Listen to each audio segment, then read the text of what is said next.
청년들의 톡 쏘는 정치수다 청정라거에 오신 여러분 환영합니다. 저는 교동. 저는 한이. 저는 나다. 저는 춘식입니다. 네, 반갑습니다. 오늘도 본격적으로 코너 들어가기 전에 또 여러 가지 댓글들이 달렸어요. 여러 가지요. 네. 아주 많은 댓글이 달렸는데 그 중에 먼저 누가 소개해 주실까요? 우리 춘식님이 소개해 주실까요? 아, 네. 그 사만일통이라는 저희 애독자라고 표현해야 되나요? 애청자분이 댓글을 2개나 남겨주셨는데요. 짧게 한번 읽어보겠습니다. 일단 전두환 사망에 대한 댓글을 남겨주셨는데 전두환이 참 편하게 세상을 떠났네요. 물론 사후세계가 있다면 온갖 벌을 받겠지만요. 그나저나 새 대통령이 누가 되어도 취임식 때 초청될 전임 대통령은 따로 없군요. 문재인 대통령이 전임자의 자격으로 가는 것을 제외하고 말이죠. 라는 댓글을 남겨주셨고요.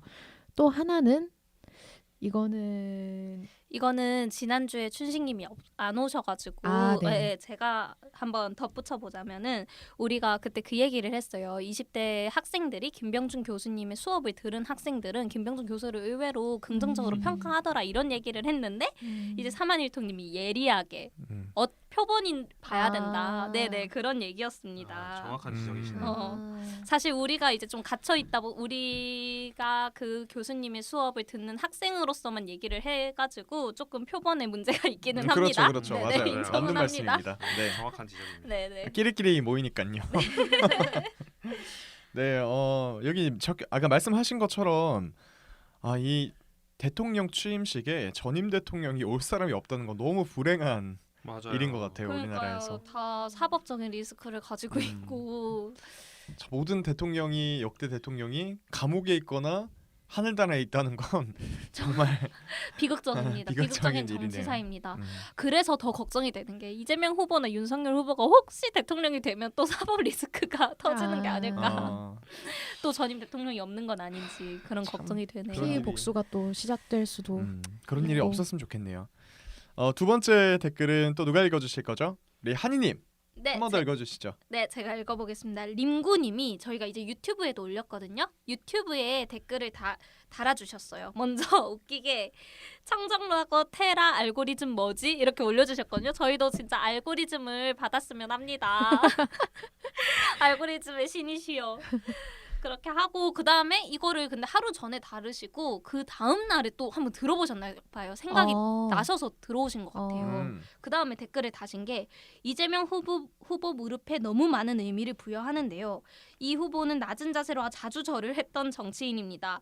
민주당 경선 때도 지지자들에게 감사하다고 절을 했고요. 언론이 보도를 잘 안 했을 뿐이죠. 라면서 댓글을 달아주셨는데 이거는 한 유튜버가 이재명 후보가 주차장 같은 데서 이렇게 절을 하는 모습을 올렸더라고요. 링크를 달아주셨더라고요. 그래서 아무래도 언론에서 좀 보도를 다 하지는 않는다 이런 생각이 드는 게 있더라고요. 어떻게 보면은 언론의 편파성이 좀 있다라는 말도 좀 녹아져 있는 내용이 아닌가 싶네요. 그럴 수도 있죠. 그 다음 댓글 혹시 나다님이 읽어주실래요? 그 이낙연 후보가 욕먹는 이거죠. 네. 이낙연 후보가 욕먹는 이유는 일정 있다고 못 도와준다고 하면서 다른 곳에서 술을 마시는 모습이 원팀 정신에 어긋나 보이기 때문입니다.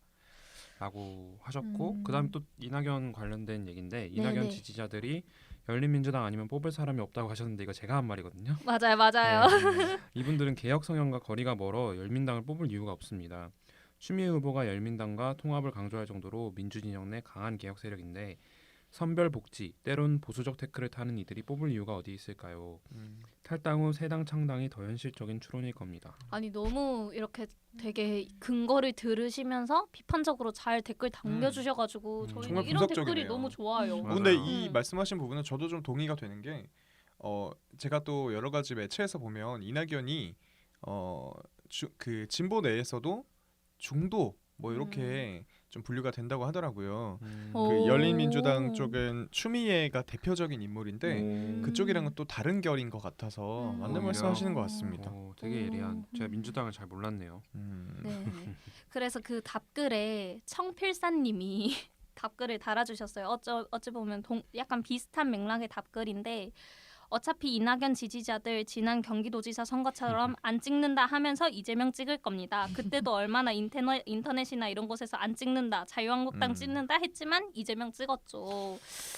근데 사실 맞아요. 이렇게 말씀하신 것처럼 뭐 이렇게 경선에서 떨어지고 나면 사실 같은 당 후보를 어쨌든 뽑지 않을까요? 맞아요. 그런데 여론조사에서는 이낙연 지지자 20%가 윤석열 맞아, 쪽으로 맞아요. 가는 게 또 나아가지고 근데 그거는 좀 반발심일 수도 있을 것 같아요. 진짜 선거는 아니니까. 그쵸. 실제로 투표에 들어가면은 아니 그래도 윤석열보단 뭐 이재명이 낫지 이렇게 갈 수 있을 것 같아요. 진짜 투표하는 이재명 선거는 다. 쪽이 음. 빨리 이제 원팀 정신으로 빨리 좀 이제 당을 이렇게 추스려서 빨리 화합을 해야 될 것 같기도 하네요. 댓글 오늘도 많이 읽어봤는데 댓글 많이 달리지만 더 많은 의견을 좀 들어보고 싶어요. 네, 네. 저희가 빨리 알고리즘을 좀 타가지고 지금 청정라고라고 유튜브에 검색을 하면은 맥주 광고가 많이 떠요. 맞아요.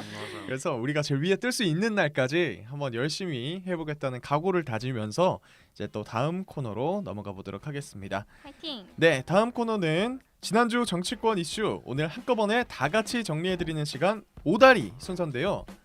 첫 번째 브리퍼는 누구죠? 나다입니다. 나다가 소개할 첫 번째 이슈.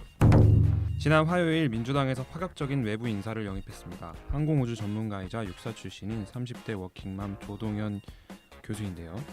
영입되자마자 사생활 논란에 휩싸였는데 가로세로 연구소의 강용석 변호사는 페이스북에 조동현 씨의 전 남편과 아들의 유전자 검사 결과 불일치라는 문자를 공개하고 유튜브 채널 가로세로 연구소에서는 아들의 실명까지 밝히고 눈만 가린 사진을 공개했습니다. 결국 지난 금요일에 선임된 지 사흘 만에 자진 사퇴를 했는데요. 민주당 법률지원팀에서는 가로세로 연구소를 고발했습니다. 조금 전에는 조동현 씨의 그 변호사 대리인인 양태정 변호사가 관련한 내용을 또 밝히기도 했는데 자세한 이야기는 2부에서 전해드리도록 하겠습니다. 나다의 한 줄평. 적당히 해라 진짜. 와우. 무서워. 네, 두 번째 이슈는 누구죠? 춘식이가 소개를 하겠습니다. 춘식이가 소개할 두 번째 이슈 윤석열 이준석 극적인 화해. 지난달 29일 이준석 대표가 의미심장한 페이스북 글을 남기고 잠적을 했는데요. 그렇다면 여기까지 하고 웃음 표시의 이모티콘을 남기고 잠적을 했습니다. 공식 일정을 다 취소를 하고 부산, 순천, 제주, 울산을 돌아다녔습니다. 그는 윤핵관, 그러니까 윤석열 핵심 관계자를 언급을 하면서 강한 불만을 드러냈는데요. 이후에 이제 윤석열 후보가 결단을 하고 3일 울산까지 이준석 대표를 만나러 가더니 지난 금요일에 급 화해 모드가 성사됐습니다. 그동안 갈등 중 하나였던 김종인 선대위원장까지 모셔오기로 발표를 했죠. 두 사람은 주말 동안 부산에서 사진 찍고 싶으면 말씀 주세요 라고 쓰여진 커플 후드티를 입고 돌아다니기도 했는데요. 내일은 선대위 출범식입니다. 어떤 모습일지 기대가 됩니다. 춘식이의 한 줄평, 북치고 장구치고. 와우. 한이가 소개할 세 번째 이슈 607조 예산안 통과. 지난 금요일 607조에 달하는 내년도 예산안이 본회의에서 통과됐습니다. 올해 대비 8.9%나 증가했는데요. 여야 합의하에 진행하려고 매일매일 논의를 이어갔는데 경항모 사업에서 합의를 이루지 못하고 결국 법정 기한을 하루 넘겨버리면서 여당에서 단독 처리를 하게 됩니다. 어떤 부분에서 늘었냐 자세히 살펴보면 코로나19 소상공인 손실보상 지원 대출 이 부분이 좀 늘어났고요. 또한 이재명 후보표 예산으로 불리던 지역화폐 예산도 대폭 확대됐습니다. 한이의 한 줄 평, 나라 곳간 괜찮겠지? 괜찮을까요? 그거 좀 걱정돼요. 이게 올해 대비 8.9%나 증가했다 하니까 뭔가 난 자세한 사정은 모르지만 재정 이런 거 모르지만 걱정이 되네요. 이런 거 관련해서 우리 대선 후보들의 공약을 좀 많이 들어보고 싶은데 아직 그럴 기회가 너무 없는 것 같아서. 맞아요. 지금 선대위 구성하는 데만 이렇게 자리를 시간을 너무 쓰고 있어가지고. 맞아요. 아니 뭐 이재명 이런 얘기는 하지 말자. 왜요? 갑자기? 자, 이슈 브리핑이나 합시다. 규동이 소개할 네 번째 이슈 기본소득 안 할 수도 있다는 이재명. 이재명 하면 떠오르는 게 기본소득이잖아요. 근데 이재명 후보는 지난 목요일 제 임기 안에 동의를 받지 못한다면 추진하지 않겠다고 했습니다. 표심에 따른 입장 번복이라는 비판도 나오는데요. 기본소득 외에도 전국민 재난지원금 추가 지급과 국토보유세 도입 등 핵심 정책들을 안 할 수도 있다는 태도들을 보여줬죠. 자세한 얘기는 4부에서 알려드리겠습니다. 규동의 한 줄 평. 김 빠진 사이다만큼 맛없는 게 없다. 두 줄 정도 되는 것 같긴 한데. 빠진 사이다. 네, 이렇게 오늘도 재미있는 이슈들 저희가 준비했는데요. 더 핵심적인 내용들, 자세한 내용들 그리고 우리 4명의 생각들 궁금하시면 2부로 오시기 바랍니다. 2부에서 뵙겠습니다. 안녕. 안녕.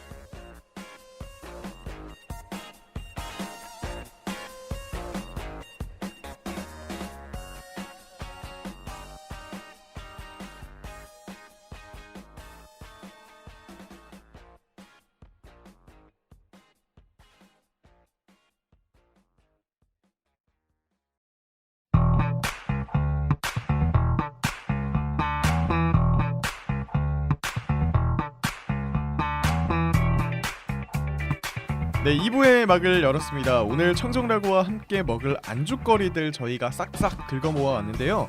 먼저 첫 번째 안주거리, 조동현 상임위원장, 전 상임위원장이 됐죠. 이 사생활에 대해서 과연 사퇴만이 답이었을까? 여러 이야기 한번 나눠보도록 할게요. 자, 이거 답을 하나씩 달고 가자면 한이가 먼저 답을 해보자면 사퇴만이 답이었을 것 같아요. 저는 진짜 정말 조정현 전 위원장이 사퇴하는 거 정말 안타까워했던 사람이지만 민주당의 입장으로서는 사퇴를 해야 될 것 같아요. 왜냐하면 이재명 후보 자체도 이런 사생활 논란이 있기 때문에 쌍으로 비판을 받을 수 있기 때문에 민주당 입장에서는 사퇴를 만약에 자진 사퇴를 안 했으면 사퇴를 요구했었을 수밖에 없을 것 같아요. 많이 부담스러운 선택이었을 수 있다. 네, 나다님 생각은 어떠신가요? 저도 사퇴하는 게 답이었다고 생각을 합니다. 저는 이재명이나 민주당을 위해서가 아니라 개인을 위해서 사퇴를 하는 게 추후에 또 대처하기도 나으실 것 같고 그리고 마음의 상처를 치유하는 시간도 또 필요하다고 생각을 해서 사퇴만이 답이라고 생각합니다. 개인을 위해서라면은 더 큰 상처를 받을 수도 있기 때문인가요? 네, 지극히 저의 생각인데 네. 조동현 위원장님 생각에는 그 직을 가지고 계시는 게 개인을 위한 거라고 보실 수도 있겠지만 지금 좀 결과론적인 얘기겠죠. 지금 엄청난 비난의 화살이 좀 도를 넘게끔 오는 걸 보면은 사퇴를 하실 수밖에 없지 않았을까 그렇게 생각을 합니다. 그게 낫다고 봐요. 결과적이긴 한데 네. 개인적인 네.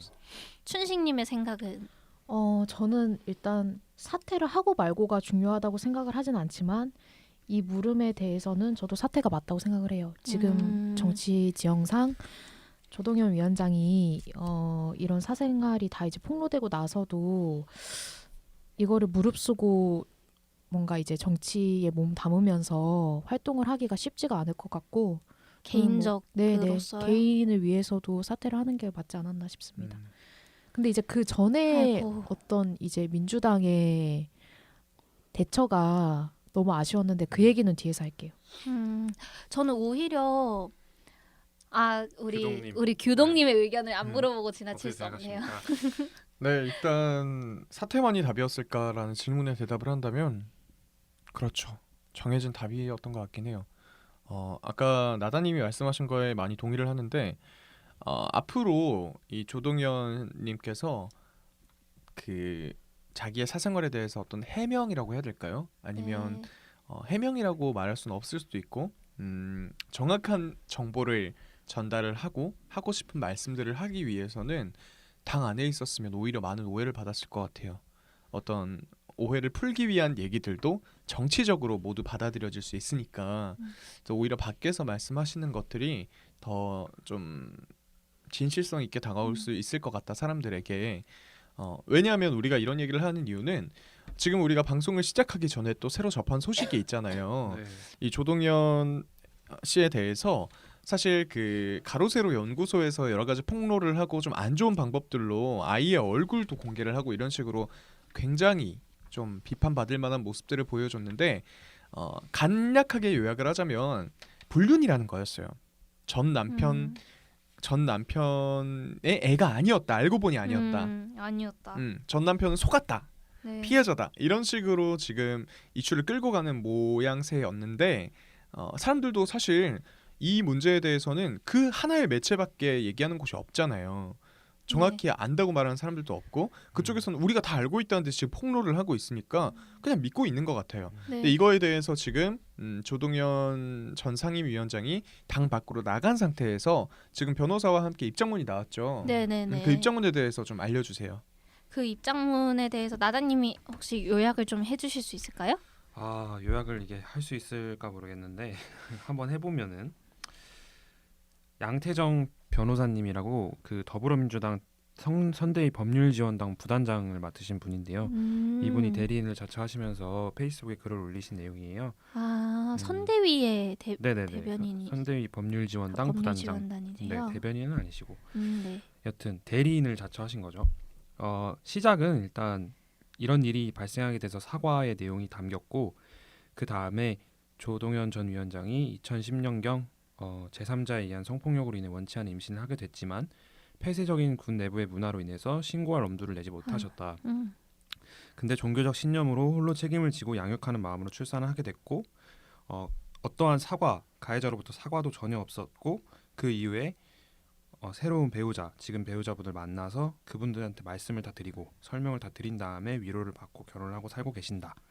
이런 내용이고 차영구 전 국방부 정책실장이라고 그 언론에서 언급되는 조동현 전 위원장의 불륜 상대라고 언론에서 언급되는 그런 분인데 네네. 전혀 관련이 없고 네. 그다음에 아이에 대한 폭력을 더 이상 멈춰달라 이런 내용입니다. 그래서 어쨌든 이제 그 조동현 교수님 측에서는 그거를 얘기를 한 거잖아요. 이거 불륜은 아니다라는 걸 얘기를 한 거잖아요. 불륜 아니다죠. 근데 이게 불륜이다 아니다를 떠나서 이제 남편과 아닌 다른 아이를 가지고 있다는 것 자체만으로도 일단 큰 타격이 됐을 것 같아요. 이게 불륜이 아니다. 내가 상임선대위원장인 채로 그 직을 유지한 채로 불륜 아닙니다. 그거 저희가 성폭력 당해서 그랬으면 자기가 직접 밝혔으면 그래도 어차피 사퇴밖에 없었을 것 같아요. 답이.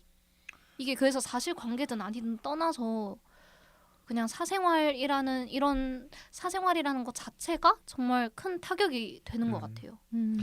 그 제가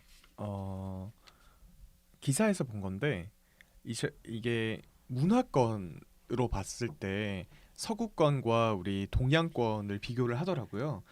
동양권이 어떤 통일된 모습을 많이 바라는 경향을 갖고 있대요. 통일된 그러니까 모습이요? 나와 다른 모습을 하고 있다는 것 자체만으로 어떤 일종의 혐오감을 가진다는 거죠. 그러니까 무슨 말이냐면 혼외자라고 하는 게 우리한테 자주 볼 수 있는 어떤 그런 건 아니잖아요. 네.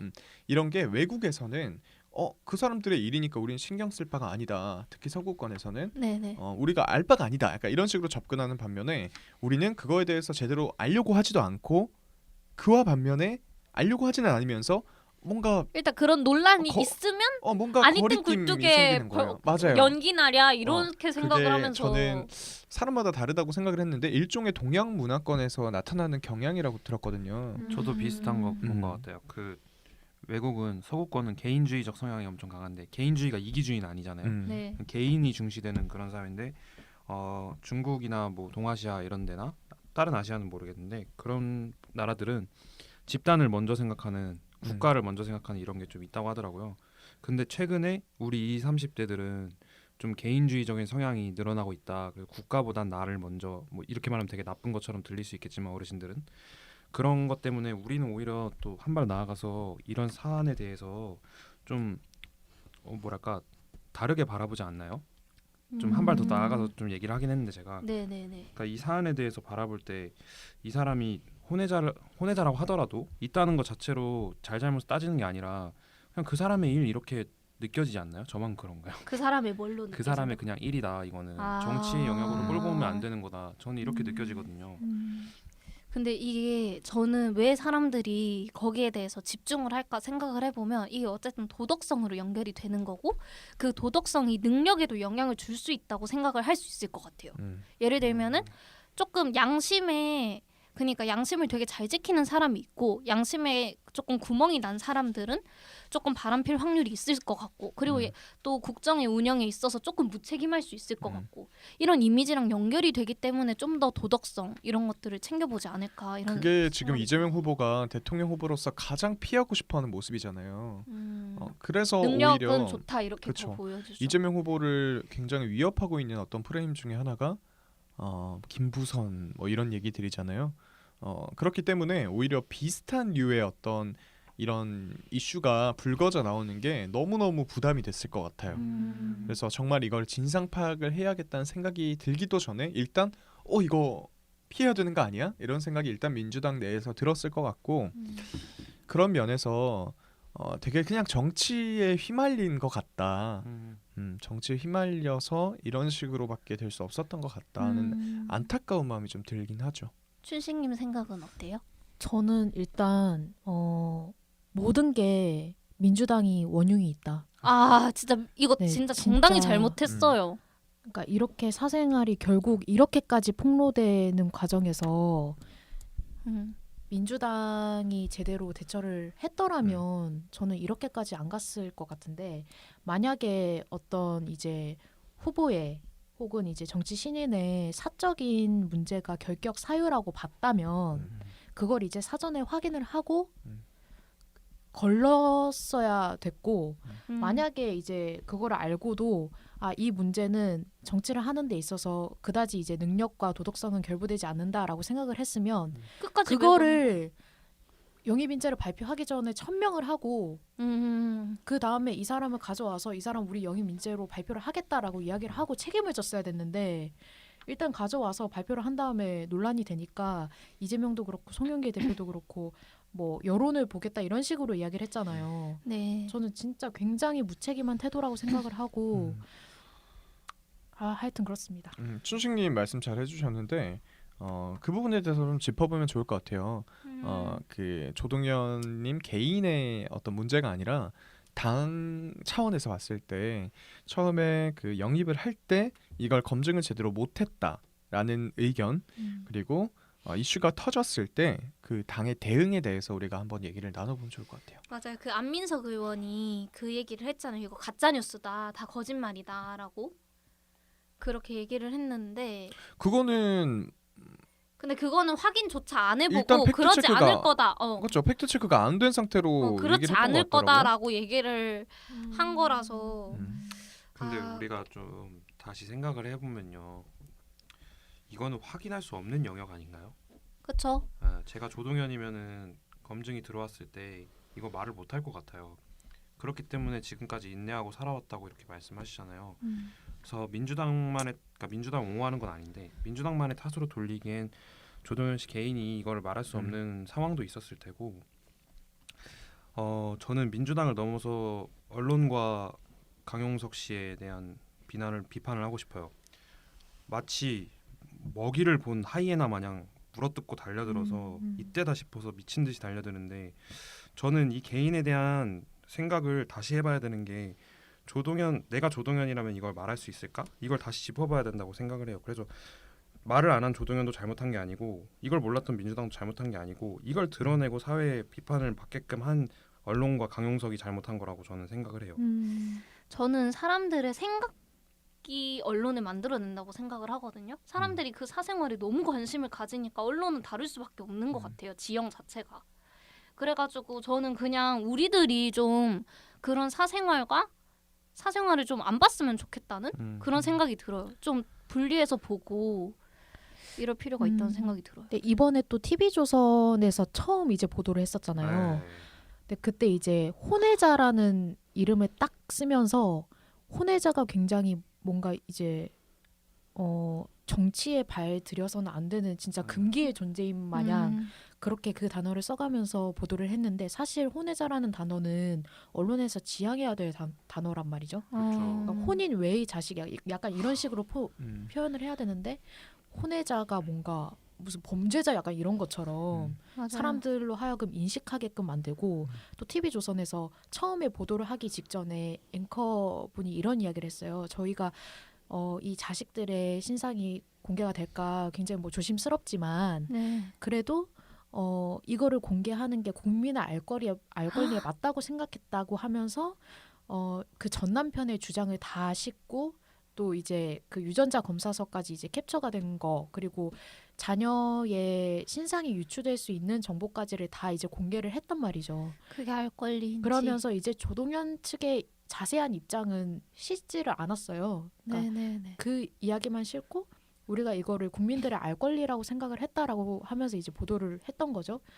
저는 이게 전형적인 약간 황색 언론의 보도라고 생각을 했고 이게 좀 이제 사생활을 굉장히 이제 관심이 많아하는 그런 국민들을 좀 자극시킨 면도 있지 않나라고 생각을 합니다. 맞아요. 자극이 굉장히 됐죠. 우리나라 사람들이 뭔가 좀 뭐 일반화를 할 수는 없겠지만 관심은 많은데 이해는 안 하려고 하는 것 같아요. 모든 면에 있어서. 맞아. 그래서 저는 좀 평소에도 많이 하는 얘기가 뭐 차별금지법 이런 것들에 대해서도 사람들이 관심은 많아요.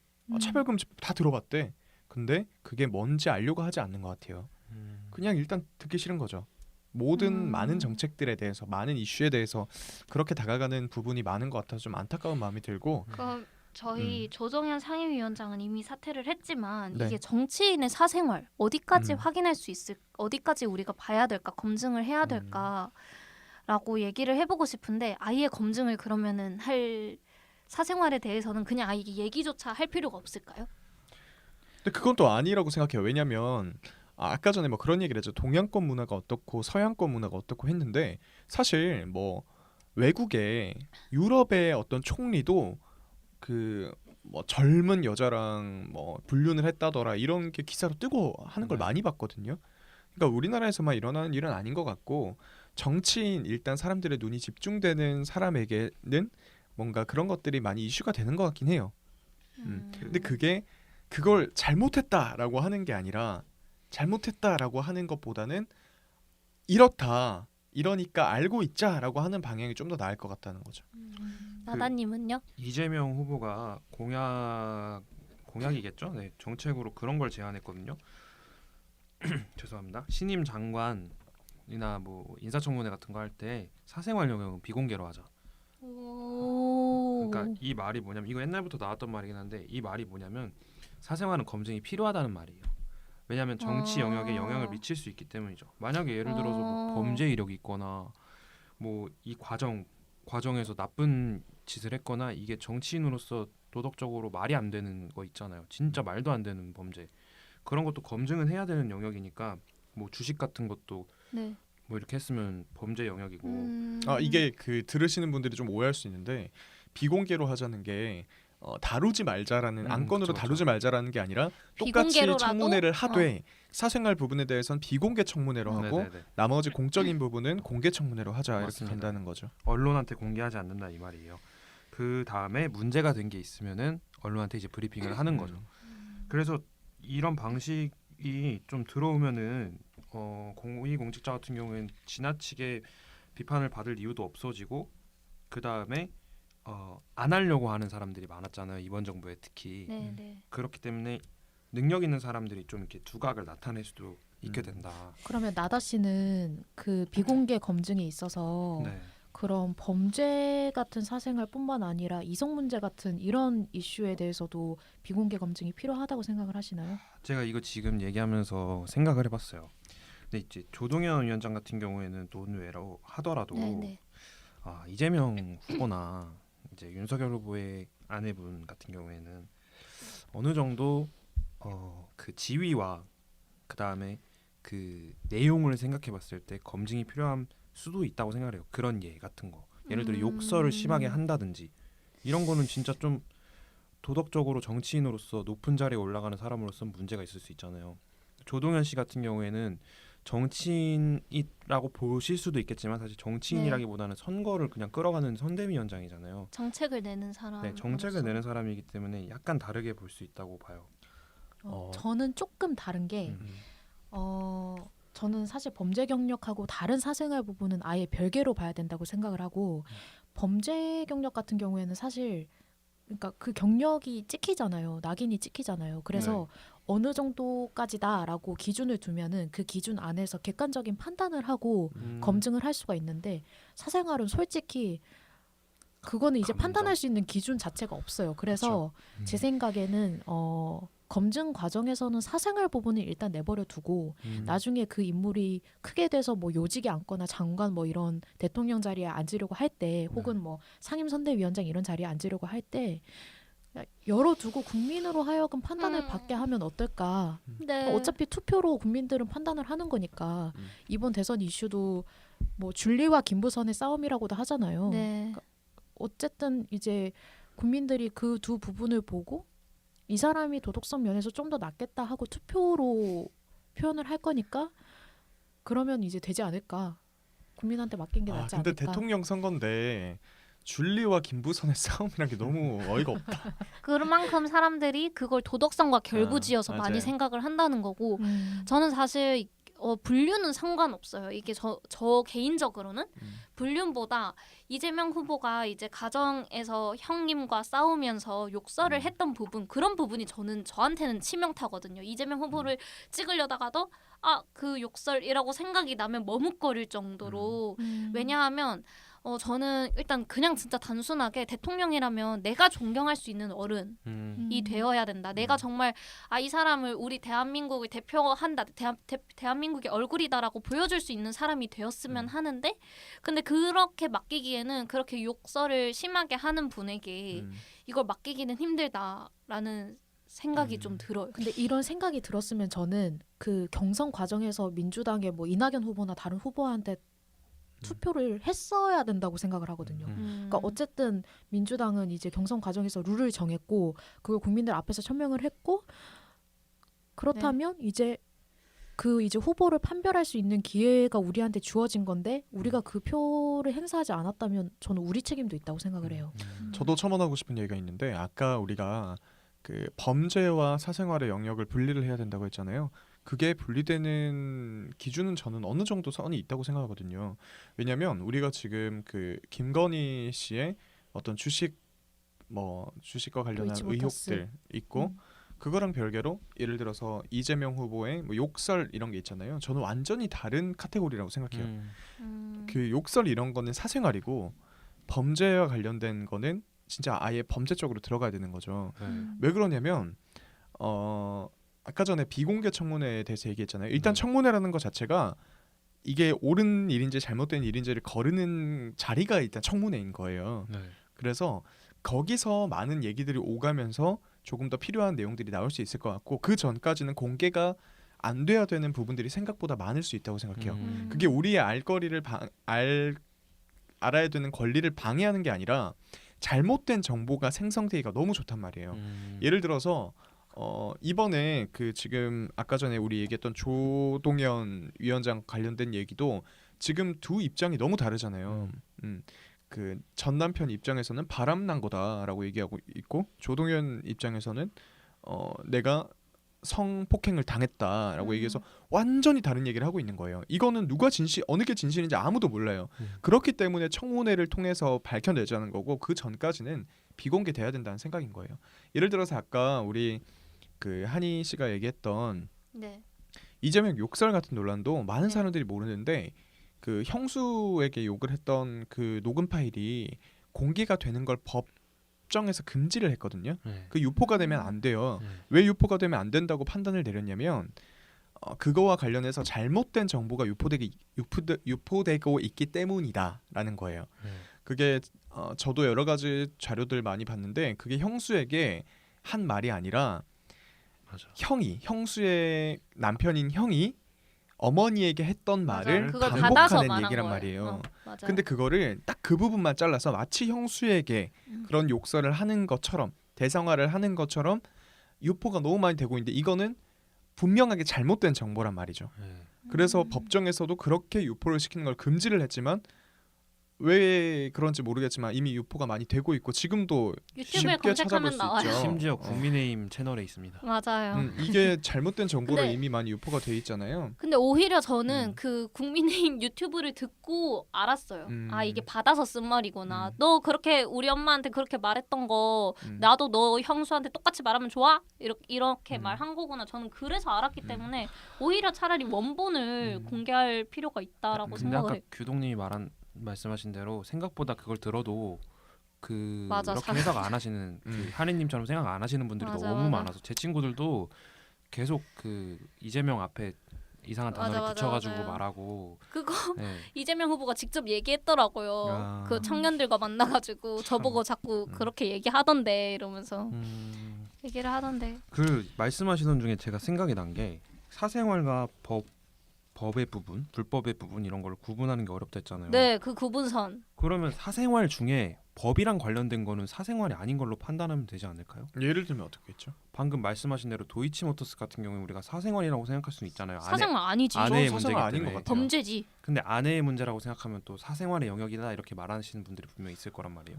그건 근데 이제 아닌 것 같은데. 도이치모터스 주가 조작이면 범죄 영역으로 넣어버리면 되는 거고.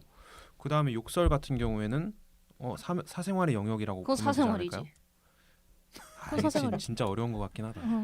어렵죠. 근데 사생활인데 범법은 아니야. 근데 도덕성을 가늠할 수 있는 지표는 근데 될 수 우리끼리 있겠다. 지금 이렇게 제 3자 입장에서는 이건 네. 범죄야, 이건 사생활이야라고 얘기할 수 있지만 실제로 아까 얘기했던 국민들이 그 뭐 봤을 때. 비공개 청문회 같은 제도가 생긴다고 하면 당의 이익에 따라서 너무나 맞아. 분란이 생길 이거는 것 같아요. 법이야. 이거는 어. 사생활이야. 이건 검증해야 그걸 되겠다. 뭔가 판단하는 위원회 같은 것도 생길 국민 거잖아요. 배심원이나 뭐 이런 거. 그건 또 그 위원회 위원들은 또 어떻게 조직을 할 거냐? 그걸로 또 싸우고. 그걸로 싸우고 이렇게 될 누구 거기 누구 때문에. 임명할 거냐 이렇게 그게 싸우고. 민주주의의 과정 네. 아니겠습니까? 와, 아름답네요. 네, 근데 어, 저 또 하나만 더 얘기하고 싶어요. 네네. 오늘 막 너무 열받네 막.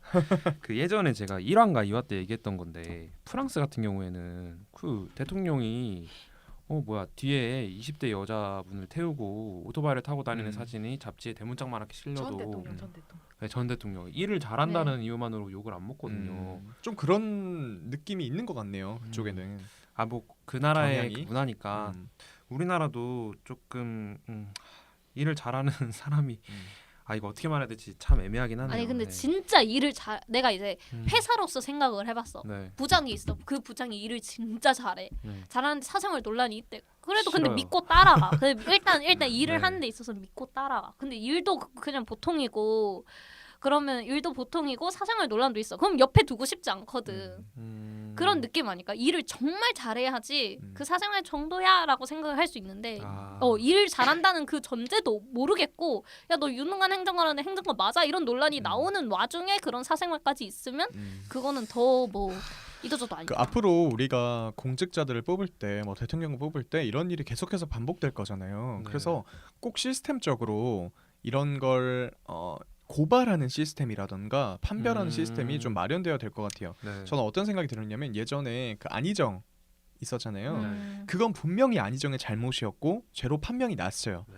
근데 만약에 그걸 고발했던 사람이 나쁜 의도를 가지고 했던 거였다면 어떻게 됐을까?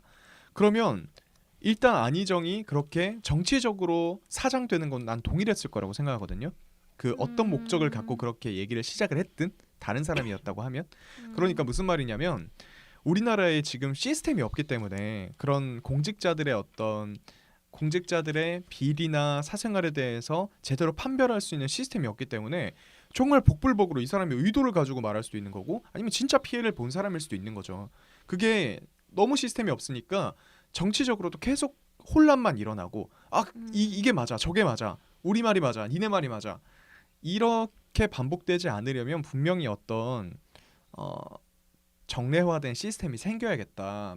이 비리나 사생활에 대해서 확실하게 좀 가이드를 해서 가져갈 수 있는 어떤 조직이라고 해야 될까요? 이런 그래, 방안들을 그 시스템 자체가 생기려면 일단 여론이 모여야 되잖아요. 사생활 검증은 어디까지 해야 하냐. 이런 그쵸. 여론을 맞아. 우리가 궁금하니까 우리 생각들은 다 말했으니까 댓글로 남겨주시면 네 댓글로 남겨주세요. 우리 이거 좋을 것 얘기가 안 같아요. 끝날 것 같아가지고 네. 댓글로 얘기를 그렇다고 들어보고 우리가 시스템을 만들 수 있는 것도 아니고 맞아요. 만들 수 뭐 국민 검증단 없죠. 이런 거 하나 만들어서 한번 해봐도 괜찮을 것 같아요. 근데 그럼 우리나라의 국민검증단이- 국민 검증단 무슨 국민 어쩌고 이런 건 너무 빨리 없어져. 맞아. 근데 그 국민 검증단 만약에 30명이 위원이 됐어, 검증단이 됐어. 그러면 근데 그 30명이 비밀을 지킬 수 있을까 싶어. 비밀을 지키는 것도 문제지만 안 그 지키겠죠. 30명이 누구냐로 또 싸우겠죠. 그치. 언론에서 정치 반독, 성향이 반독 어떻고 나오고. 30명 어떻게 뽑았어? 이렇게 가는 맞아. 거죠. 그리고 그러니까- 100% 뭔가 이야기가 새 나가면 그 30명 중에 누구냐 이런 얘기 또 나오고. 네, 그 30명 중에 우리 4명이 꼭 포함되기를 바라면서 이 이슈는 포함되고 싶어요? 아, 난 싫을 것 같아. 결론은 국민의 감정이 제일 중요한 거네요. 맞아요. 우리나라에서. 국민이 우선이죠. 음. 야 이제 이 얘기는 이 정도로 마무리 지을게요. 마무리 짓고 이거 댓글 많이 달아주시면 저희가 기회 되면 다음에 또 한번 다룰 수 있는 주제죠. 이 정치인들의 사생활에 대한 거는 우리 대선이 끝날 때까지 계속 반복될 주요 이슈니까 다음에 또 다뤄보기로 하고 우리는 3부에서 야당 이야기로 돌아오도록 하겠습니다. 2부 끝. 안녕.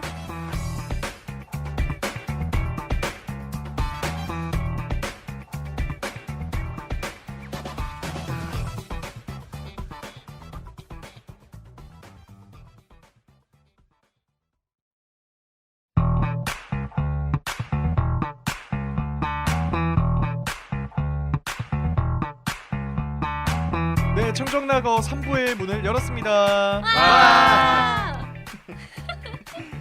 이번에 저희가 다뤄볼 안주거리는요. 윤석열, 이준석의 극적 화해입니다. 굉장히 극적인 모습이 연출됐죠. 이게 이준석이 이긴 거냐, 윤석열이 이긴 거냐, 아니면 짜고 치는 고스톱으로 둘 다 이긴 거냐 이런 얘기가 많아요. 어떻게 생각하시는지 한번 얘기를 들어볼게요. 아니 춘식님이 아까 전에 뭐라고 했더라? 우리 1부에서 약간 짜고 치는 고스톱 비슷한 말을 했는데 북치고 장구치고. 아, 네. 음. 그런 말의 의미를 설명해 주시겠어요? 일단 그 이제 울산에서 밤 늦게 이제 합의문을 발표를 했잖아요. 네. 그 현장에 제가 있었는데 어떤 기자들도 김종인 위원장이 합류할 것이다라는 발표를 할 거라는 예상을 하지를 못했어요. 진짜 깜짝 갑자기 놀랐어. 이제 그 자리에서 화해 모두가 발동이 되면서 김종인 위원장 합류까지 한다 하면서 뭔가 우리 원팀 됐어. 우리 이런 고난과 역경을 딛고 나서 우리 드디어 원팀이야. 맞아. 우리를 봐. 약간 이런 느낌이었거든요. 그러면 문 열고 나오면서 싱글벙글 이렇게 나왔어요? 깜짝 몰카 대성공이다 이 자식들아 이러면서. 너무 약간 기분이 좋아 보였고. 그러면은 말 끊어서 죄송해요. 네. 우리 춘식님은 그러면 이게 약간 의도된 거였다라고 보는 거예요? 의도도 어느 정도 있었다. 이 이준석이 삐진 것도? 과정이? 일부러 삐졌다. 이준석이 삐진 건 당연히 일부러 삐진 거죠. 아. 뭐 자기 이제 일부러 관련해서. 그러니까 윤석열도 후보님 제가 다음 주 월요일부터 삐질게요 이렇게 말하고 삐졌다. 아이, 그것까지 시기까지는 아니었다고 보는데 이 모든 전략이 곧 삐질 거다. 일단 김종인의 저는 머리. 제 생각은 페이스북 메시지 있잖아요. 네. 여기까지라는 메시지 올린 거 이거는 좀 우발적이었다고 보거든요. 밤늦게 올리기도 했고 순간 술을 욱해서 마시기도 했고 좀 쌓여왔던 게 이제 이 혈기왕성한 젊은 당 대표한테는 견딜 수가 없었고 그래서 우발적으로 그런 걸 올렸는데 제가 들은 비하인드 스토리는 이거는 뭐 실제가 아닐 수도 있어요. 제가 들은 비하인드 스토리는 이준석 대표가 그 페이스북 글을 올리고 나서 큰일 났다 소위 뭐 됐다라는 감정을 느끼고 이거는 내가 바로 복귀를 할 수 없는 상황이 되어버렸다. 용태야 너도 와라. 보자역 너도 와라. 수행 팀장 너도 와라. 그래서 당무인 척 좀 꾸미는 지역 거예요? 좀 내려가자 해서 지역에 내려가면서 당무를 안 할 수는 없으니까 사람들을 만나고 그리고 좀 약간 특별한 지역들을 갔죠. 네, 의미 뭐, 있는 지역들. 그죠. 소통하는 데 있어서 조금 뭔가 삐그덕했던 그런 스토리가 있는 지역들을 위주로 가서 뭔가 이제 윤석열 후보한테 메시지도 던지면서 너 빨리 와. 너 빨리 와서 우리 좀 합의 좀 하고 나 기 좀 살려주고 나도 이렇게까지 했으니까 나 어느 정도 좀 대의에 맞춰서 수그려서 들어갈게 라고 해서 울산에서 만나서 한 3시간 정도 됐나요? 3시간 40분이었나? 정확히는 잘 모르겠는데 그렇게 긴 이야기를 나누고 나서 합의를 했던 것 같아요. 근데 이제 김정인 위원장의 합류 같은 경우는 제가 듣기로는 며칠 전부터 합의될 거는 다 합의가 돼 있었대요. 네네. 마무리 단계였고 근데 갑자기 이제 중간에 이준석 대표가 그렇게 이제 지방으로 내려가는 바람에 그때 이제 또 김종인 위원장이 들어올 수가 없잖아요. 미뤄진 거다. 그쵸. 그래서 이 시기에 맞춰서 김종인 위원장은 그거가 된 거고 발표가 된 거고 두 사람과의 합의는 사실 제가 볼 때는 그렇게 뭐 큰 딜이 오갔겠느냐라는 생각은 있는데 이건 좀 다른 분들 생각을 들어봐야 될 것 같아요. 딜이라고 하는 건 윤과 이 사이의 딜. 그죠. 윤과 서로 이 원하는 게 사이에 있었잖아요. 윤과 이 사이에 예를 들면 윤핵관 같은 사람을 근데 그거 전혀 해결 안 되지 않았어요? 그러니까요. 그러니까 그리고 표면적으로 보기에는 전혀 저희도 이제 해결이 안 된 상태인 것 같고 근데 이제 저는 이준석 대표가 이렇게까지 전국 순회를 하면서 일종의 시위를 하면서 경고 메시지를 준 걸로 만족을 했다라고 생각을 해요. 저는. 근데 저는 개인적으로 이렇게 생각이 좀 들었는데 물론 그 김종인의 어떤 합류라는 것과 함께 화했다라는 게 딱 언론에 뜨면서 약간 뭔가 의도된 듯한 느낌을 주는데 거기다가 윤핵관과 관련된 그 의혹이랄까요? 윤핵관과 관련된 불만이 이준석의 불만이 하나도 해결이 안 됐잖아요. 해결이 됐다는 보도가 없잖아요. 근데 이준석의 모습들이 너무 해맑아. 사진마다 다 웃고 있어. 그러니까 이게 오히려 더 의도된 게 아닌가라는 생각을 하게끔 만드는 모습인 것 같아요. 아니면 인사 조치는 안 하고 엎드려 뻗쳐 한 번 한 거 아니야? 아니 해결이 됐잖아요. 왜 안 됐다고 생각하세요? 어떻게 됐죠? 김종인이 들어왔잖아요. 근데 저는 이제 그렇게 볼 수도 있긴 하겠다. 왜 들어왔겠어요, 김종인이? 윤핵관을 정리를 했으니까 들어온 거죠. 그러니까 윤핵관이 정리를 했다라기보다는 그러니까 제가 볼 때는 어차피 후보주의에 후보가 선호하는 인사들을 너 돕지 마라고 해서 그 돕는 행위를 막을 수는 없어. 그러니까 이거를 이제 막을 수도 없고 직을 뭐 이렇게 티나게 갑자기 뭐 예를 들어서 땡땡땡 뭐 의원이 갑자기 사퇴를 한다든지 이런 것도 모양새가 너무 웃기죠. 우스워지고 이거는 당 대표로서도 이게 좀 위신에 있어서 별로 좋지 않기 때문에 저는 그런 조치는 안 했을 거라 보고 대신에 좀 뭔가 말씀 그대로 나다님 말씀 그대로 김종인 위원장이 들어오면서 앞으로 좀 이제 활동하는 데 있어서 어느 정도 자기도 좀 눈치를 많이 보지 않을까. 김종인이 들어온 이유를 생각해보면 돼요. 김종인이 들어오고 싶어 했을 때 조건이 전권이었잖아요. 물론 정권이란 단어를 쓰진 않았지만 근데 들어왔다는 건 정권을 줬다는 거예요. 그러면 윤핵관이 있어도 아무 말도 못한다는 거죠. 그럼 이준석이 원하는 건 해결이 된 거예요. 근데 제 생각에는 김종인 위원장이 들어올 때는 김병준 상임선대위원장을 왜 두냐, 상임선대위원장이 왜 필요한지 모르겠다 이렇게 얘기를 했으니까 김병준이 다른 자리로 가야지 김종인이 정권을 얻은 것처럼 보이는데 김병준이라던가 또 다른 사람이라던가 뭐 인사조치 이런 게 없기 때문에 저는 해결된 게 없어 보이거든요. 내부적으로 좀 정리가 안 되는 듯한 모습도 보이는 게 불과 며칠 전에 김병준 위원장이 약간 정권을 가져가는 듯한 모습으로 나와서 언론에도 인터뷰도 많이 하고 있잖아요. 맞아요. 사실상 원톱 체제라면서. 그리고 갑자기 김종인이 이렇게 합류를 해버린다고 하면 김병준은 어디로 갑니까? 그런 생각이 드는 거죠. 제가 볼 때는 김병준 위원장 같은 경우에는 앞으로 그냥 말 그대로 허수아비 상임위원장으로서 그냥 이름값만 하는 인물로 이름값조차 사라져 버렸는데. 근데 원래는 윤석열 후보가 김종인한테 그런 걸 원했잖아요. 그냥 이름만 이렇게 들어오시면 되지 뭘 그렇게 계속 뭘 하려 하나 이런 느낌이었는데 그런 얘기가 있었죠. 그러면은 김종인 전 위원장한테 정권을 준다는 거는 이제 자기가 그냥 어느 정도 포기한 건가? 제가 볼 때 근데 그런 이름만 양보. 가지고 활동해라라는 그것까지는 아니었을 것 같은데 일단 지금 캠프 안에 이제 선대위 면면을 들여다보면 공동선대위원장 자리도 몇 개 비었고 그 영입 인사도 일단 1호도 발표를 안 했잖아요. 그러니까 군데군데 김정인 위원장이 넣을 수 있는 모든 자리를 남겨둔 상태예요. 국민의힘은. 그러니까 이 사람들 너가 채워라 이런 메시지인 것 같거든요. 저는.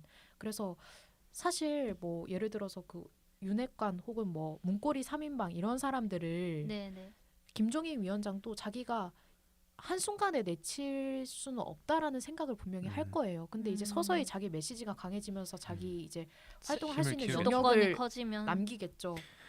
네, 그러면 이번에 이런 극자 화해 이후로 벌어진 일들에 대해서도 얘기를 좀 해보면 좋을 것 같은데 일단 가장 언론에 많은 모습을 보였던 게 그 빨간 후드티였죠.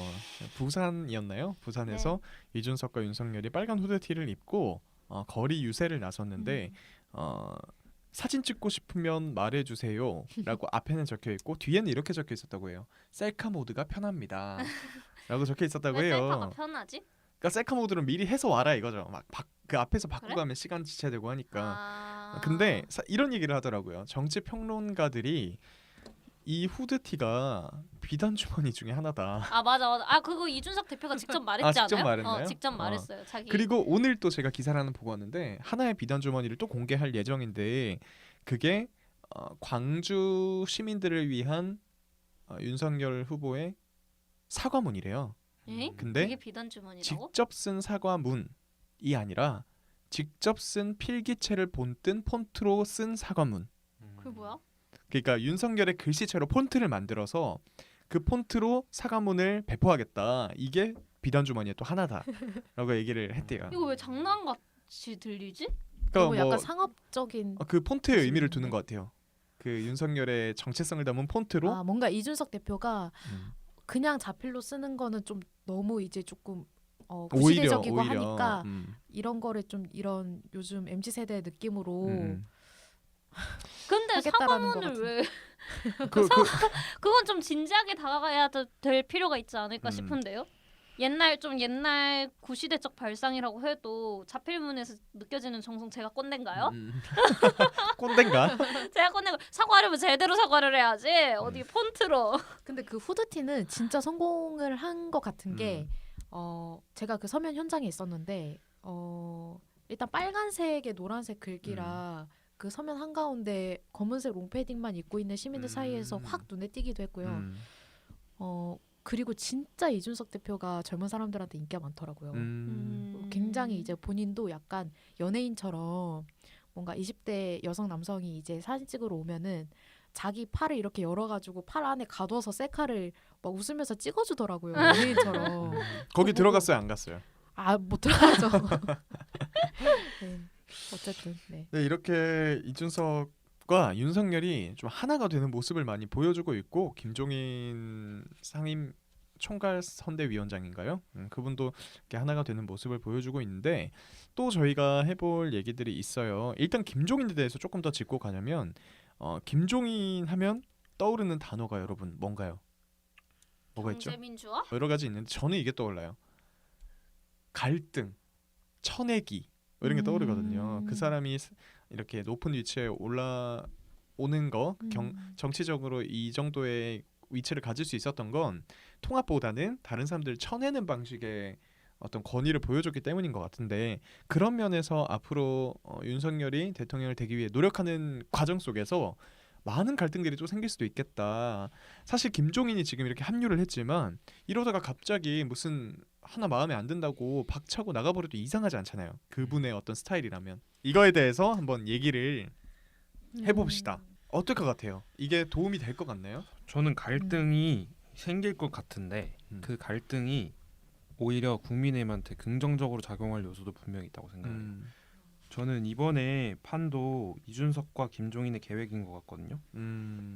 연출이 됐다. 네, 하지만 결과적으로 윤석열에게 좋은 결과. 이게 괜히 하는 말이 아니라 제가 들은 뭐 춘식님이 얘기한 썰도 들었고 다른 썰도 들었는데 그 중에서 저는 제일 뭐랄까 설득이 됐던 것 중에 하나가 90 며칠 남은 기간 동안 흔들릴 일이 많을 거예요 윤석열한테. 근데 네. 그 전에 미리 흔들어 놓는 거라고. 그러면 기회가 빨리 올 수 있다고. 그렇게 대표는 생각을 했대요.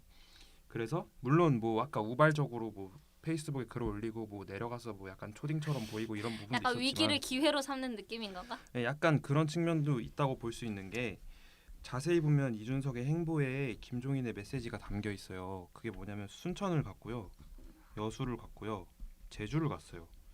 이게 뭐냐면 김종인이 순천 여수에 대해서 사과를 냈죠. 여순 사건에 대해서. 네. 그리고 제주에 가서도 사과를 했어요.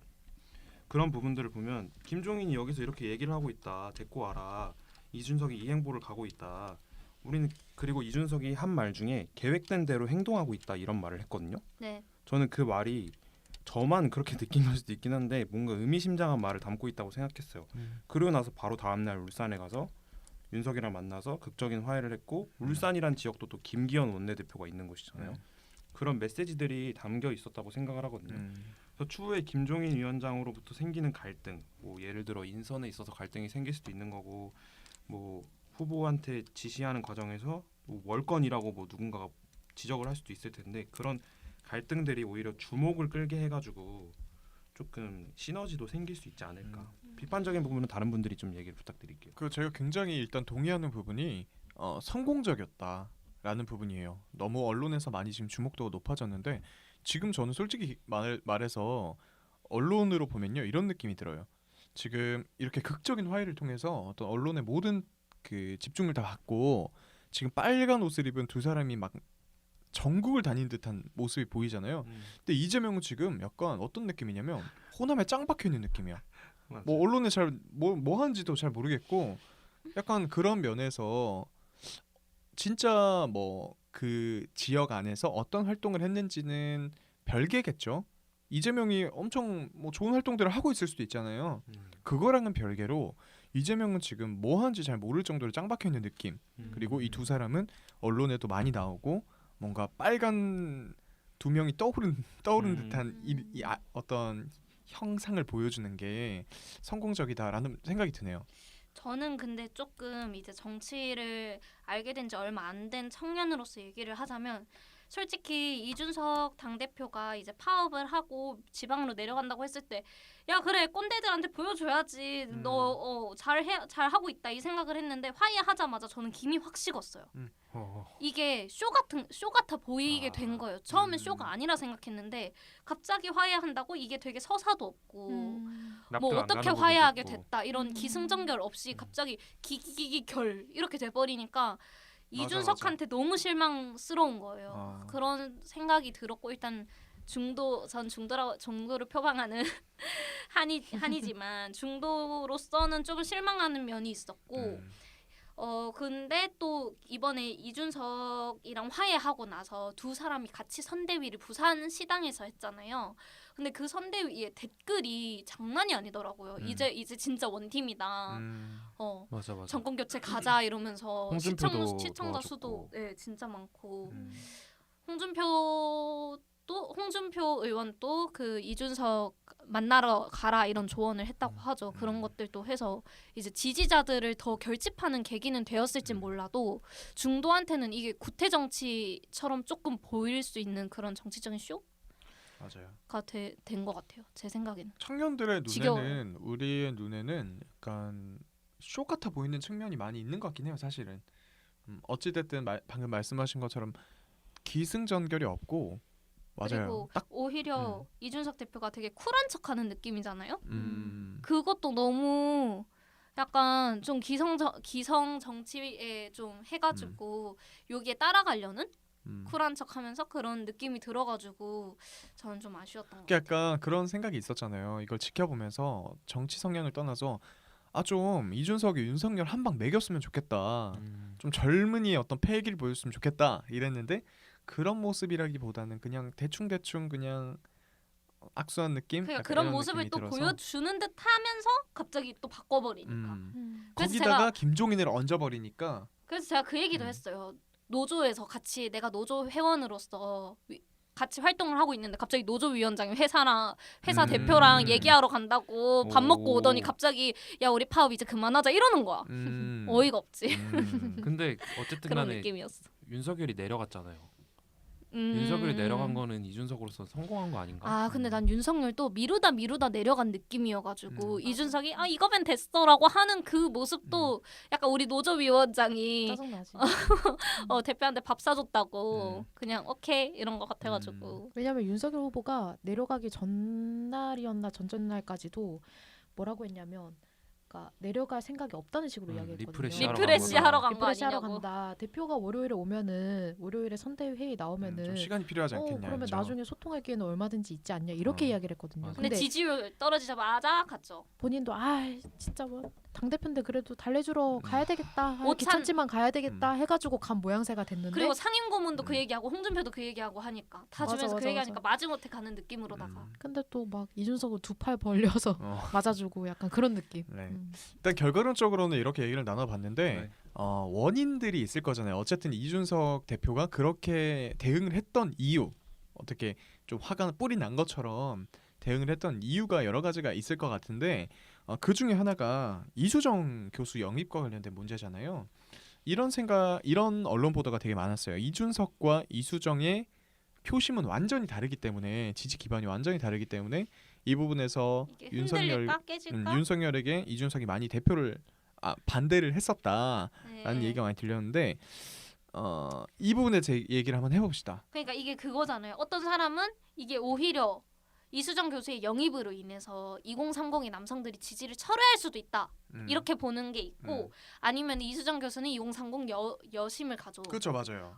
이준석 대표는 2030 남심을 가져서 이게 시너지가 될 수 있다. 이렇게 딱 완전 정반대로 보는 게 전 너무 신기하더라고요. 그러니까 우리가 진짜 2030이 있으니까 어떻게 생각할지 둘 다 아닐 것 같은데. 가져왔는데 왜요?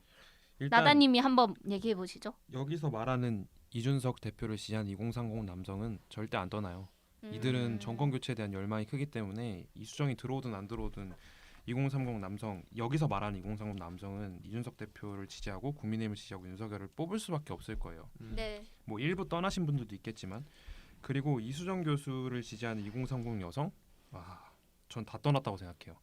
국민의힘- 이수정 교수를 지지하는 2030 여성은 지지란 없다. 표현이 조금 그렇긴 하지만 이수정을 떠났다.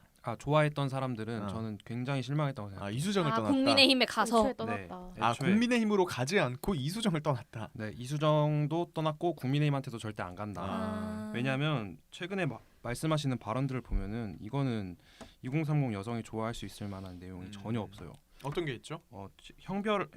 무고죄에 대한 형벌을 강화한다가 하나의 예인데 윤석열 후보가 이제 공약으로 내걸었던 거예요. 성폭력 무고죄에 대한 형벌을 강화하겠다. 말만 보면은 그렇게 주장하는 게 무슨 문제가 되겠냐 하겠지만 이수정 교수님이 할 수 있는 말은 저는 아니라고 봐요. 그렇게 되면은 2030 무고죄를 형벌로 무고죄를 받게 되시는 분들이 그거를 그러니까 성폭력에 당했다는 거를 말하기가 두려워서 안 하게 되거든요.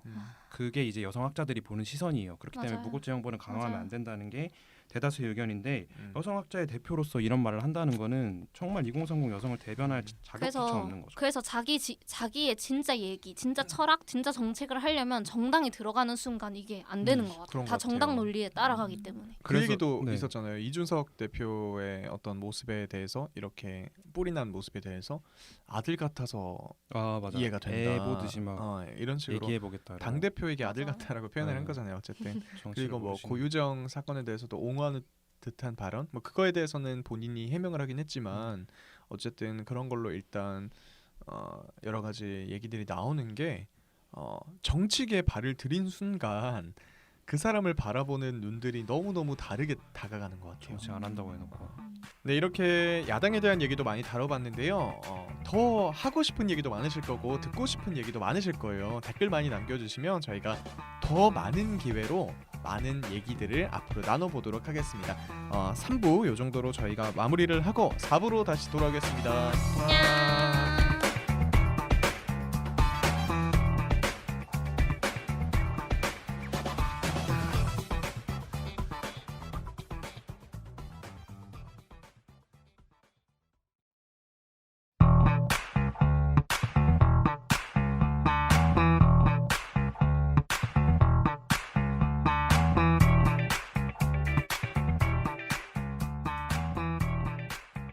네, 청년이 바로 지금 주목하는 이슈 4부 청과제에서는 정치 철학, 이 정책에 담겨진 후보들의 철학에 대해서 어려워 보이지만 최근 일어난 일들 한번 얘기를 해보도록 하겠습니다.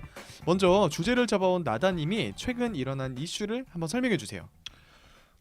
윤석열 후보가 최근에 중대재해기업처벌법과 관련해 가지고 좀 기업을 편에 드는 그런 발언을 했습니다. 최근에 이제 그 충청도 지역에 출장을 가서 기업인들과의 간담회를 가질 때 중대재해처벌법이 기업을 위축시킨다 이런 발언을 했거든요. 그리고 곧바로 다음 날 안양시에서 그 전기통신관로 매설을 하시던 근로자 세 분이 사망하시는 롤러차에 치여서 네. 사망하시는 사고가 너무 있었는데 안타까워요. 네, 그런 안타까운 사고 현장에 윤석열 후보가 안타깝다는 마음으로 긴급 방문을 하게 됩니다. 근데 그 현장에서 머니투데이 기자분을 만나서 얘기를 하시는데 뭐라고 말씀하셨냐면 올해도 벌써 지금 3분기가 지났는데 작년보다 더 많은 분이 산업재해로 돌아가셨다. 너무 안타까운 사고라고는 말씀하셨어요. 근데 그 다음에 너무 어처구니가 없다. 간단한 시동 장치를 딱 끄고 내리기만 했어도 간단한 실수 하나가 정말 엄청난 비참한 사고를 초래했다라고 말을 하더라고요. 와 이게 근데 그 다음이 더 대단합니다. 사업주가 비용을 줄이기 위해 안 했다고 그러면 그야말로 중대재해처벌법이 적용돼야 한다라고 말은 했지만 다른 예시를 하나 들면서 이건 본인이 다친 거고 기본 수칙을 안 지켜서 비참한 끔찍한 일이 일어난 거기 때문에 라는 말을 해요. 그러니까 본인 책임이라는 거죠. 롤러차 네. 운전하신 분의 책임이다 이렇게 말을 했어요. 그러니까 이게 일하다 죽은 거에 대해서 지금 일하다 죽는 사람이 얼마나 많은데 그거를 우리가 방지하고 좀 예방 좀 잘 하고자 하는 게 중대재해 말이 어려워요. 처벌법, 이거 네. 처벌법이잖아요. 중대재해법이잖아요. 네. 근데 그거를 완벽하게 이해를 못 하신 것 같아요. 그니까요. 저는 그래서 안 맞는 말을 전태일평전 한번 읽어보라고 하고 싶어요. 화가 나요. 진짜 화가 나. 이거는 아까 말씀하신 것처럼 뭐 스위치 하나를 뭐 안 끈다, 못 끈다 이런 발언이잖아요. 진짜 스위치 하나를 안 꺼서 그렇게 일이 발생했을 수 있어요. 했을 수 있는데 그걸 안 끈 사람의 잘못이 아니라 안 끌 수밖에 없는 없었던 상황을 이유를 봐야지. 만든 거죠. 예를 들어서 교대조를 해서 그걸 반드시 옆에 있는 누군가가 한 번 더 확인을 해줘야 되는데 인원이 안 되기 때문에 또는 비용을 아끼기 위해서 그런 조를 배치하지 않아서 실수를 할 수밖에 없는 상황을 만든 사람에게 책임을 주겠다는 거잖아요. 그런 거에 대해서 얘기를 해야지. 너가 지금 그거 실수했으니까 죽은 거에는 책임이 있어. 이렇게 가면은 이건 진짜 안 되는 것 같아요. 맞아요. 이런 식으로 약간 가면. 장례식장 가가지고 뭐 이렇게 장례 이제 위로를 하면서 유족들한테 위로를 하면서 정말 안 됐다. 그런데 좀 조심히 살지 그랬니? 약간 이런 식으로 이야기하는 건강 느낌. 관리 좀 하지 그랬니. 약간 저는 근데 그런 느낌 들었어요. 성폭력 당한 여성 피해자한테 그렇게 누가 짧은 치마 입고 다니고 그래, 맞아. 그런 이렇게 거야. 말하는 느낌? 맞아 그런 거예요. 피해자 탓으로 돌리는? 그래놓고 해명을 어쨌든 간에 기업이 그러면 관리 감독을 똑바로 했는지는 봐야 할 사안이지만라고 말은 했어요. 근데 참 근데 그것뿐만 아니라 윤석열 후보에게 이제 그런 노동관에 대해서 좀 잘못된 노동관 가지고 있는 거 아니야? 라고 말할 만한 싸한 이슈들이 몇 개 있었잖아요. 많이 있었죠. 네, 이번 주 충청도 52시간 출장 때 있었죠. 제 얘기도 있었고 손발 노동도 있고 뭐. 최저임금제 최저임금도 관련해서도 있고. 얘기가 있었고. 너무 귀하게 노동 안 해보고 살아가지고 네. 모르는 건가 싶기도 한데 이렇게 최저임금 뭐 이렇게만 넘어가지 말고 네. 지금 청바지잖아요. 네. 우리 정치에 대해서 완전히 모르는 분들도 이 방송을 많이 들으실 수 있어요. 그러니까 그 윤석열 후보의 발언을 생각나는 거 하나씩 말해보죠. 저 같은 경우에는 이번에 클레버 거기 네, 2차 전지 강소기업. 강소기업에 가서 네. 얘기를 할 때 이제 분명히 그 중소기업 업체 사장님들 이렇게 얘기할 수 있어요. 주 52시간제가 현실적으로 우리한테 도입하기 어렵다라고 네. 얘기를 할 수 있어요.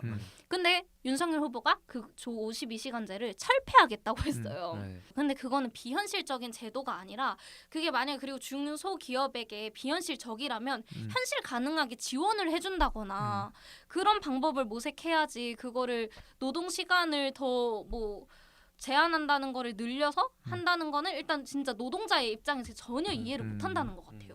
그게 일종의 가이드라인이 되는 거겠죠. 그걸 향해서 가도록 만들어야 되는 거겠죠. 그리고 그런 우리 노동자들의 뭔가 역사라고 해야 될까요? 그런 걸 전혀 모르는 사람 같아요. 그 무슨 발언이었죠? 120시간이요? 120시간 발언. 그런 것과 비슷한 맥락인 것 같아요. 네. 그거는 이제 윤석열 후보가 경선 과정에서 이제 정치 신인으로 데뷔한 지 얼마 안 됐을 때 스타트업 대표랑 만났을 때 이제 그 IT 기업들은 뭐 개발자들 되게 밤새고 자주 하잖아요. 네. 그러니까 주 120시간이라도 해서 쉴 때 맞아. 뭐 한 달 휴가를 가라 뭐 이런 맥락에서 얘기를 한 거긴 한데 근데 그게 이제 정치인으로서 자기가 그 일하는 사람도 아닌데 그 당사자가 얘기할 건 아닌 거죠. 저는 가장 충격적인 어떤 발언이 손발노동 발언이었거든요. 그 어떤 학생들과 같이 있는 자리에서 손발노동은 요즘에 저기 인도도 안 한다, 뭐 중국 저기 인도도 안 해 이런 식으로 발언을 했잖아요.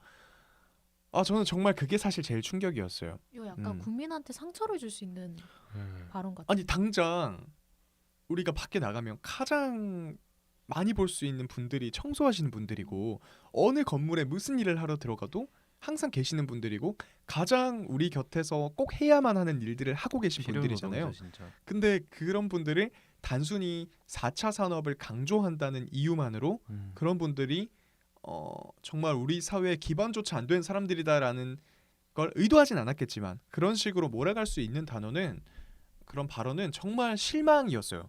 전 너무 충격이었고. 근데 아마 내 생각에는 그때 그 손발 노동이라고 얘기한 건 2차 제조업 말한 것 2차 같기는 제조업? 한데 그 청소 노동자보다는 일단 2차 제조업에서 그쵸. 뭐 그런 면이 옛날에 있죠. 가발 만들고 이랬던 그쵸, 거 이제 그쵸. 요즘엔 다 기계들이 만드니까 하는데 여전히 손발 노동을 하는 곳도 있단 말이에요. 다 기계화가 됐다고 해도. 훨씬 많죠, 사실은. 그래서 약간 너무 그 시대에 발빠르게 맞춰가야 된다. 나라가 발전해야 된다. 이런 생각에 너무 매몰돼 있다라고 느낀 게 인문학 무시 발언에서도 저는 그게 느껴졌거든요. 그러니까 인문학도 우리가 살아가면서 반드시 우리가 필요한 학문 중에 하나라고 저는 생각을 어떤 하는데 발언을 했죠? 그게 어느 자리였는지는 저는 대학생들하고 정확히 만났을 기억이 때. 안 나는데 네 그런가 봐요. 네. 거기에서 이제 뭐 과학기술 쪽으로 우리가 더 가야 된다라는 설명을 하면서 인문학은 필요가 없다는 식의 발언을 했었거든요. 정확한 말은 기억이 안 나는데 그거 보고 진짜 큰일 났다. 그러니까 계급 의식이 그냥 자연스럽게 엘리트주의. 어릴 때부터 체화된 사람인 것 같아요. 말하시는 걸 보면 메이저 언론, 마이너 언론 그런 것도 그렇고 그다음에 뭐 노동자를 생각하는 이런 마인드나 기업 앞에서 기업 위주로 해야 된다는 마인드나 그런 의식 자체가 자연스럽게 여기 있기 때문에 이게 뭐가 잘못된지도 모르고 그냥 뇌를 거치지 않고 말씀을 하시는 것 같은데 꼭 아셔야 할 게 지금 보시면 우리 춘식이나 나다나 규동이 다 기억하고 있잖아요. 한이도 그렇고 언제 어디서 어떤 말을 했는지 국민이 이렇게 무섭습니다. 그러니까 말을 할 때 잘해야 돼요. 우리 그거 망언 베스트 망언 하나씩 뽑아보면 안 돼요? 예를 들어서 중학교 2학년 학생이 윤석열 후보가 왜 망언을 했어요? 이렇게 물어봤어. 그러면 어떤 망언을 했는데요? 라고 하면 가장 뭐부터 말해주고 싶어요? 전두환 정치는 잘했다. 맞다. 충격이었죠. 그러면은 나다님 생각해놨어요? 아니요 아직이요. 생각 아직 안 났어요? 이거 너무 좋은 것 같은데. 입 뺏겼어요? 네. 그럼 규동님 생각나는 거 있어요? 저도요. 저는 전두환이요? 저는 불량식품? 그건 진짜 불량식품도 맞아. 먹고 싶어하는 사람이 있다. 그러니까 정확한 워딩이 뭐였지? 그게 불량식품 불량식품이 아니었고 아니 부정식품. 부정식품. 근데 저는 거기서 되게 좀 웃겼던 게 뭐였냐면 부정식품이라는 단어를 사실 우리가 많이 사용하지는 않잖아요. 근데 그 부정식품이라는 의미를 알고 사용하신 것 같긴 해요. 후보가 사용을 했는데 불량식품이랑은 조금 다르잖아요. 불량식품이랑은 좀 다른 의미로 알고 있는데 약간 이런 거였어요. 그 부정식품 발언에 대해서 비판이 들어오니까 해명을 어떤 식으로 했냐면 부정식품이라는 거에 대해서 의미를 설명하려고 자꾸 했어요. 그러니까, 아니 그런 뜻 아니다. 불량식품 내가 생각한 거죠. 그게 아니다. 부정식품 불량식품 같은 거 아니야. 근데 그것도 이상한 거야. 그런 해명이.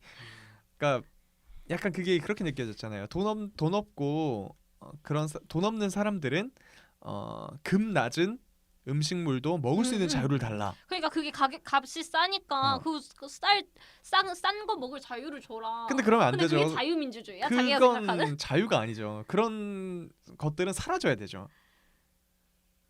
잠깐만. 근데 검색해 보니까 부정식품하고 불량식품하고 똑같다고 나와. 그래요? 근데 약간 다를걸요? 그때 논란 됐을 때 막 그게 있었는데 약간 다르다고. 뭐 중요한 이슈는 아니니까.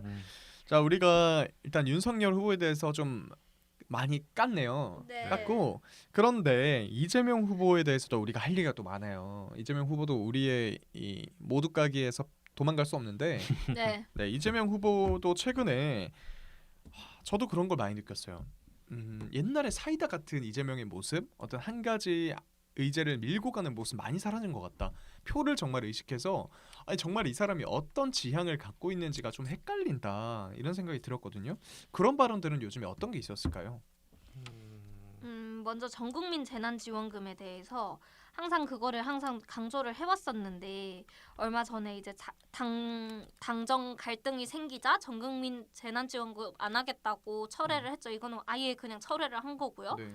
그리고 또 이재명 후보가 밀고 있는 게 국토보유세라는 게 있는데 이게 그 토지를 가진 사람들, 그러니까 부동산을 가지고 있는 사람들에게 국토보유세라는 세수를 새로 걷어가지고 그거를 지역화폐 기본소득으로 다시 나눠주겠다, 이런 구상이에요.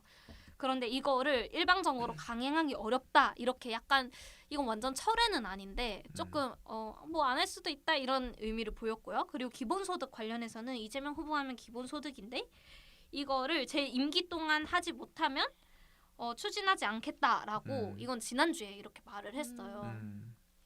근데 제가 봤을 때는 그냥 이거는 좀 국토보유세랑 기본소득은 당연히 국민이 원하지 않으면 동의하지 않으면 안 하겠다라고 하는 거는 나는 이게 그냥 오락가락 이재명 이런 식으로 보도를 한 데도 있던데 국민의힘에서 논평을 오락가락 이재명이라고 냈을 거예요.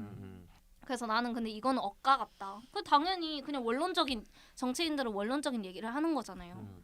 원론적인 얘기를 한 거다 이렇게 봅니다. 저도 잘 철회한 것 같아요. 그러니까 여론을 봤을 때 아니다 싶으면은 거기에 맞게끔 바꾸는 것도 정치인의 능력이라고 생각하거든요. 사실 그리고 이재명 후보가 약간 독단적인 이미지가 있다고 하는데 이번에 정책적 유연성을 보여주기 위해서 이런 거다라는 분석도 있잖아요. 그러면 나다님은 정책적 유연성을 좀 본 거네요? 네, 그리고 안 한다고 안 했잖아요. 여기 다 보면은 언론은 안 한다, 철회한다 이렇게 말했지만 네. 철회했다고 보기에는 아니에요. 나중에 다시 말 바꿀 수 있는 말들이에요. 제 임기 안에 동의를 출구 받지 전략이 못한다면 있어요. 추진하지 않겠다. 기본소득 이것도 임기 안에 동의를 받으면 추진하겠다 이 말이니까 출구 전략이 다 있는 정치적인 발언 아닌가. 그냥 억지로 하지 않겠다. 그런 것 그런 이미지 개선의 말인 것 같아요. 저는 그 말바꾸기라고 하는데 이게 좀 유연한 모습을 보여주는 것보다는 좀 오락가락하는 모습으로 조금 더 다가온 것 같아요. 저한테는. 왜냐하면 특히나 기본소득 같은 거는 지금 와서도 이슈가 많이 됐지만 이재명 후보가 성남시장 시절일 때 지지율이 굉장히 높았을 때 많은 지지를 받을 때도 동일하게 기본소득에 대해서 얘기를 해왔어요. 아주 옛날부터. 우리 옛날에 이명박 대통령이 당선될 때도 대운하 기억나세요? 우리나라에 운하를 만들겠다라고 했었어요. 사대강. 그거를 제가 알기로는 대통령 당선될 때까지 철회하지 않았어요. 그거에 대해서 반대 여론이 많았음에도. 그리고 오히려 대통령이 되고 나서 그걸 철회를 했고 그게 4대강 사업으로 좀 바뀌었죠. 그렇게 진행이 된 거였는데 저는 이명박 대통령이 당선될 때까지 그걸 철회하지 않았던 이유가 하나는 너무 지지율이 견고했기 때문인 것 같기도 해요. 그때 정동영이 상대도 안 됐으니까. 그래서 할 수 있었던 것 같기도 하지만 그렇게 밀고 나가는 듯한 모습으로 그 자리에 올라갔거든요. 후보까지. 예전에 기업 출신으로 올라와서 서울시장 때도 청계천 밀고 추진해서 청계천으로 많은 칭찬을 받았고 그런 식의 이미지를 갖고 온 사람이기 때문에 그 장점을 끝까지 가져가려고 했던 것 같아요. 근데 이재명도 저는 비슷한 측면이 있다고 보거든요. 이재명이 이 자리까지 올 수 있었던 건 사람들이 추진력을 바라봤기 때문인 것 같아요. 근데 그게 지금 많이 흔들리는 것 같아서 어떻게 보면 이재명의 정체성을 잃는 걸 수도 있겠다 이런 생각이 좀 들더라고요. 최근에. 이재명 슬로건이 이재명은 한다인데 이재명은 바꾼다 약간 이런. 그렇죠. 그러면 이재명은 합니다 하면 안 되고 약간 이재명은 바꿔서 합니다. 잘 바꿉니다. 그러면 춘식님은 이렇게 말을 바꾼 것, 정책적 유연성을 보여준 게 마이너스 요소가 될 수 있다고 봐요? 지지율에 표를 더 끌어모을 수 있겠다? 중도의 표? 동의합니까? 지금까지 행보로는 저는 이게 크게 문제가 될 것 같진 않아요. 그냥 이게 그 발언들을 자세히 보면은 그냥 뭐 국민 여론을 수렴하겠다 이 정도 이야기는 사실 약간 언론에서 좀 가대 포장해서 좀 왔다 갔다 한다라고 쓴 부분도 있는 것 같고 그리고 기본소득 같은 경우에도 그렇게 이야기를 해놓고 제 임기 안에 동의를 받지 못한다면 추진하지 않겠다 이렇게 이야기를 해놓고 또 그 다음 날인가 삼성 가가지고 삼성이 좀 기본소득 밀어달라 이렇게 이야기를 했거든요. 맞아. 그래서 뭐 본인의 어떤 신념은 계속 가져가는 모습도 보이고 있고 해서 뭐 아직까지 이거를 좀 지켜봐야 되지 않나. 근데 이재명 후보가 이재명 후보가 굉장히 본인의 신념과 이 득표율이라는 지지율이라는 것과 사이에서 많이 고민을 하고 있다고 느껴지는 발언이 국민의 의사에 반해서 강행하지는 않겠다라면서 기본소득 공약에 대해서 최근 철회하는 듯한 발언을 했잖아요. 근데 지금 기사를 뜬 걸 보니까 하지만 언젠가는 해야 한다라고 했대요. 그 고집을 꺾지 않는 그리고 모습이 그 보이는 얘기도 것 했대요. 같긴 하네요. 김종인 위원장도 인정한 기본소득이다. 맞아요. 그리고 저는 죄송해요. 언젠가는 해야 한다는 말은 국민의힘도 하는 말이어서 맞아. 틀렸다고 보기에는 뭐 국민들은 어떻게 생각하실지 모르겠지만 근데 저는 네. 이것보다도 조금 더 오락가락 행보로 보여지는 부분이 사과하는 거 있잖아요. 사과. 네. 그러니까 자기 예전 이슈까지 다 꺼내서 국민 앞에 사과하고 심지어 조국 사태에 대해서도 사과를 했잖아요. 저는 맞다. 이게 오히려 더 마이너스예요? 그러니까 좀 너무 약간 사람이 딱 중심이 없어 보이는 느낌? 그러니까 뭐 사실 이재명 후보란 사람은 성남시장 때도 그랬고 경기도 지사할 때도 그랬고 전날 한 이야기도 자기한테 불리하다 싶으면 그 다음날 180도 바꿔서 이야기할 수 있는 사람이라고 저는 생각을 그래요? 하거든요. 그러니까 뭐 선거 전략에 있어서는 유연성 있게 대처할 수 있겠지만 이게 국민이 봤을 때 장기적으로 이 사람이 일관성 없는 사람이구나. 뭔가 정책을 확 추진하기에 윤석열보다 좀 부족할 수 있겠구나라는 생각은 들 수 있을 것 같아요. 근데 원래 조국 이슈에 대해서 이재명이 어떤 입장을 갖고 피력해 왔나요? 그 전에 수호했었죠 약간. 그랬나요? 네, 그래서 이번에 추미애 전 법무부 장관이 또 폭발을. 열받으셔가지고 장문의 페이스북. 추미애와 윤석열이 하나가 됐다 그러더라고요. 재밌는 기사 제목이었어. 이재명 후보가 요즘에 오락가락하는 모습에 대해서 우리 잠깐 얘기를 해봤는데 한 가지만 좀 더 다뤄보고 싶어요. 네. 이재명이 이런 발언을 했죠. 출신이 비천해서 주변이 더럽다. 이해해달라. 이런 발언을 했어요. 본인이 자라온 환경이 많이 안 좋다라는 걸 좀 어필을 하면서 뭐 다리가 없으신 형님 얘기도 하고 뭐 정신적으로 좀 병을 앓다 가신 형 얘기도 하고 그다음에 청소를 하다가 돌아가신 또 남매 얘기도 하고 현재 청소를 하고 계신 또 가족 얘기도 했어요. 그러니까 본인을 제외한 모든 가족들이 어떻게 보면 우리 사회에서 좀 약자 계층으로 살아가고 있거나 혹은 운명을 달리했거나 이런 모습을 강조하면서 이해해달라 이런 식으로 좀 낮은 자세로 말을 했거든요. 이게 과연 득표율에 있어서 지지율에 있어서 좋다, 나쁘다 한번 얘기를 해볼까요? 나는 근데 이거 듣고 울컥했어. 정말요? 심지어 홍준표 후보 대표까지 이거를 약간 감쌌어요. 그러니까 이재명을 우리가 출신 가지고 까지 말자. 우리가 이 사람 맞아. 발언이나 행보를 가지고 까야지 출신 가지고 까지는 말자라고 이야기를 했었거든요. 출신 가지고 까는 순간 윤석열 후보는 불리해질 것 같아요. 그죠? 네, 이재명이 잘 노린 거. 제가 왜 이 얘기를 꺼냈냐면 국민의힘 측의 얘기는 이래요. 이건 국민 모독이다. 왜냐하면 가난하게 큰 사람은 다 형수에게 쌍욕하고 살인자를 변호합니까? 이렇게 가는 거예요. 지금 그렇게 커왔다는 게 지금 이슈들에 대한 변명이 될 수 있냐? 이렇게 가는 거죠. 이거에 대해서 어떤가요? 그 이슈에 대해서 변명을 하는 차원에서 이야기를 했던 건가요? 맥락이 어떻게 되는 건지. 아니 그런 건 아닌 것 같아요. 그런 건 아니지만 이제 이거랑 엮어서 국민의힘 측에서는 비판을 한 거죠. 너무 오버하는 것 같은데 국민의힘이. 오바 형수 욕설 지난 지가 언젠데 얘기한 지가 언젠데. 이재명 까는 거 좀 재미없어요 국민의힘이. 맞아. 이제 참 뭐가 선거 없어. 전략이 참. 그거밖에 거기도. 없나. 이재명이 진짜 똑똑한 것 같기는 해요. 정치력은 뛰어난 것 같긴 근데 해요. 계속 뭔가 그러니까 이 후보는 이 후보 스스로 리스크를 생성하진 않잖아요. 네. 그러니까 엄청 노련한 정치인이기 때문에 맞아. 윤석열이랑 비교했을 때 자기 스스로 뭐 예전 리스크는 있을 수 있지 몰라도 그러니까 지금 새롭게 만들어내는 것들은 네. 자기가 없고 자기가 잘 컨트롤을 해 나가면서도 맞아요. 과거에 있는 이슈들을 자기가 자기 입으로 꺼내서 계속 고개를 수그린단 말이죠. 되게 의외인 게 이재명의 우리가 생각하는 이재명의 이미지도 어떤 뭐 정돈되거나 좀 예를 들어서 문재인 대통령처럼 평화로운 이미지는 아니잖아요. 그죠. 근데 사실 막말 이슈가 별로 없어요. 최근에 그죠. 한 번 있었죠. 최근에 그 제목 보고 작품 아, 제목 보고 오피스 와이프. 아. 오피스 뭐지? 확 끄는데. 오피스 확 누나 끄는데. 확 끄는데. 그런 부분이었죠. 제목이 왜냐면 확 그게 끄는데. 지금까지 이재명에게 씌워진 프레임과 약간 네, 연관이 되니까 어떤 근데 그것도 뭐 망언이라기고 할 거보다는 막말은 아니잖아요.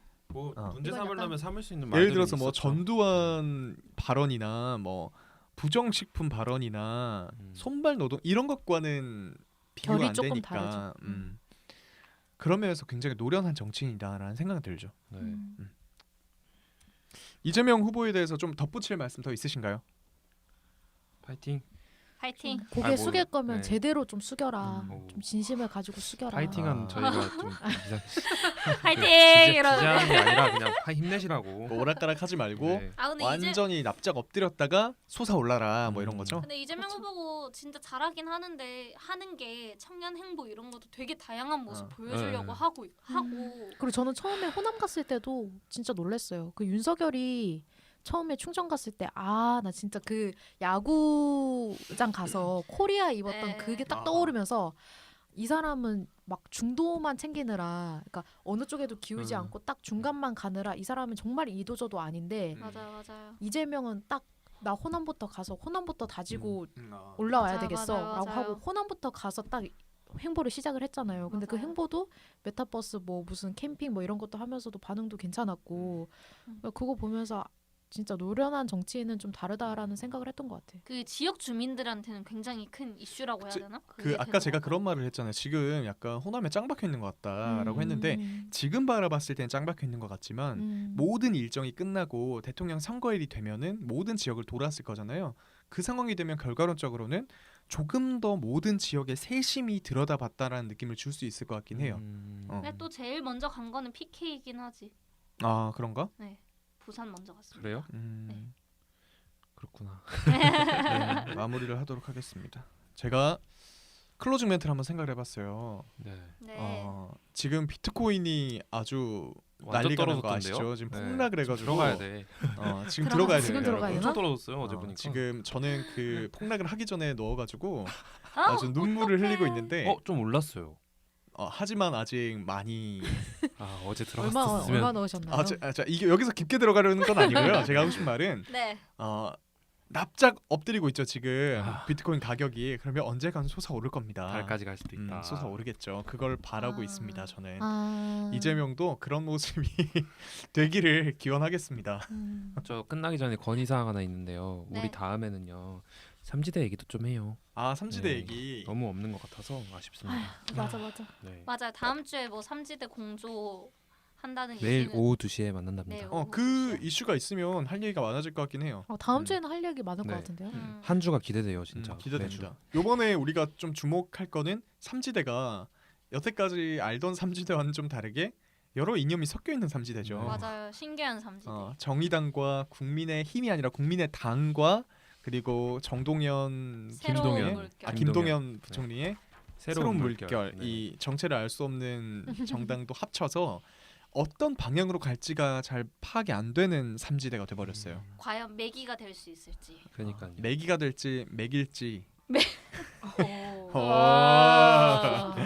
자, 이렇게 오늘 우리 마무리를 하도록 하겠습니다. 다음에 더 많은 댓글 달아주시면 저희가 다음에 댓글 다 갖고 와가지고 다시 문을 열도록 하겠습니다. 오늘도 네. 들어주셔서 감사합니다. 감사합니다. 안녕. 감사합니다. 안녕.